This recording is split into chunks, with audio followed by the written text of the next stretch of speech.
I finished American Graffiti, I was broke because I didn't get paid very much to do American Graffiti. It took me 2.5 years to do it. And so I was desperate to get another job.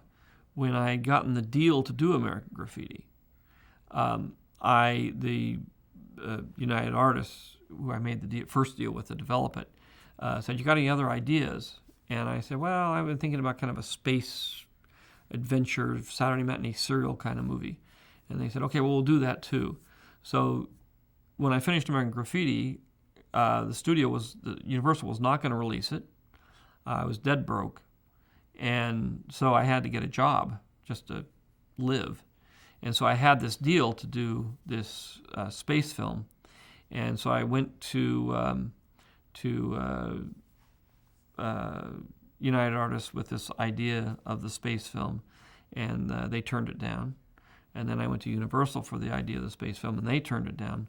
And finally, in the process of us screening the film for anybody and everybody who would look at it in order to try to get it released, American Graffiti, Alan Ladd Jr. saw it, who was the head of 20th Century Fox, and he said, "I love this movie, you're very talented, and what do you want to do?" And I said, "Well, I'm trying to get this space thing off the ground."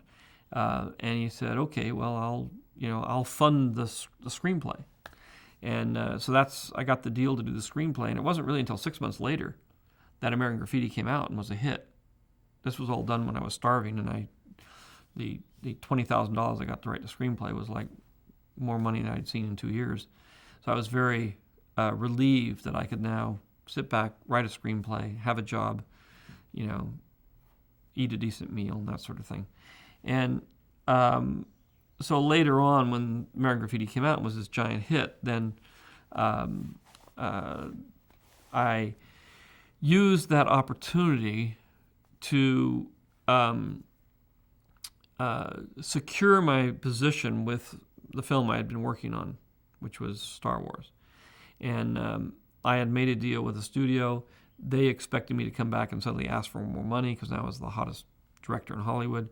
And I didn't do that. What I did is I was very concerned that by this time I had written a very long script. And I had been forced really to, rather than do a 6-hour, convince them to do a 6-hour movie, which I knew they weren't going to do. I came to the reality that I was going to have to cut this into 3 pieces and do the first 2 hours, and then hope somehow, some way, I'd get the other 4 hours made. But in order to do that, I sort of managed to get the sequel rights and licensing rights and all the other things for the film so that I could make enough money or promote the film with the licensing and everything to make the film successful enough to where I could get the next one made, which is all I was worried about at that point, was to be able to get all 3 of these films made, which at the time seemed impossible. It just didn't seem like anybody would ever... we expected the first film not to do that well, and so you're constantly on the defensive. You're constantly trying to say, well, if this one doesn't do well, how am I going to get the next one made?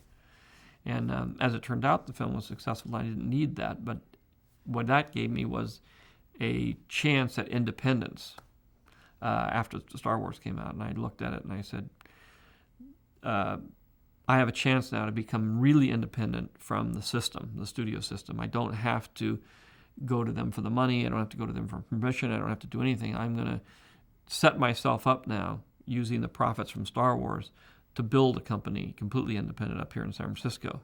And that's what I did. That's why I stopped directing at that point.